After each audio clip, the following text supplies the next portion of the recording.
حج کے دوران حج کے انتظامی امور پر تنقید کرنے سے کیا حج خراب ہو جاتا ہے؟ تنقید آپ کسی پر کر سکتے ہیں لیکن وہ شائستگی سے ہونی چاہیے۔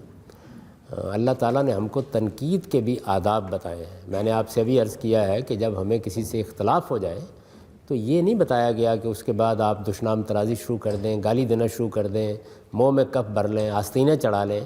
نہیں، ہمیں یہ تاکید کی گئی ہے کہ جادلہم باللتی ہے احسن، یعنی شائستہ اسلوب میں ہمیں اپنی بات پہنچانی ہے۔ تو اگر تنقید کرنی ہو تو اس میں بھی خیرخواہی کا جذبہ ہونا چاہیے، اس میں کوئی حرج کی بات نہیں۔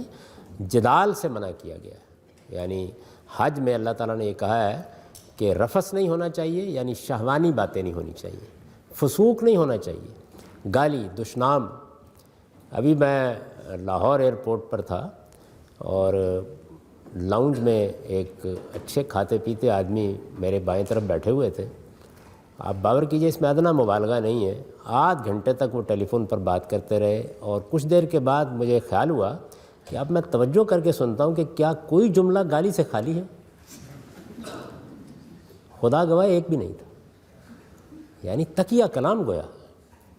وہ ٹیلی فون کو بھی گالی دے رہے ہیں، مخاطب کو بھی گالی دے رہے ہیں، اپنے آپ کو بھی گالی دے رہے ہیں۔ ایک عجیب و غریب قسم کی صورتحال پیدا ہو گئی۔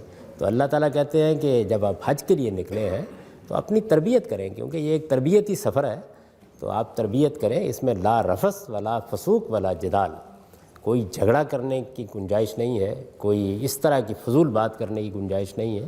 اپنی زبان کو لگام دیں، اپنے جذبات کو لگام دیں، ورنہ کیا حج ہوا۔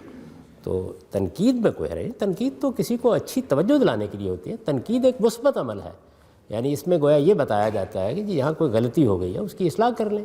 یہ آپ حج میں بھی کر سکتے ہیں، حج سے آ کے بھی کر سکتے ہیں، جب چاہیں کر سکتے ہیں۔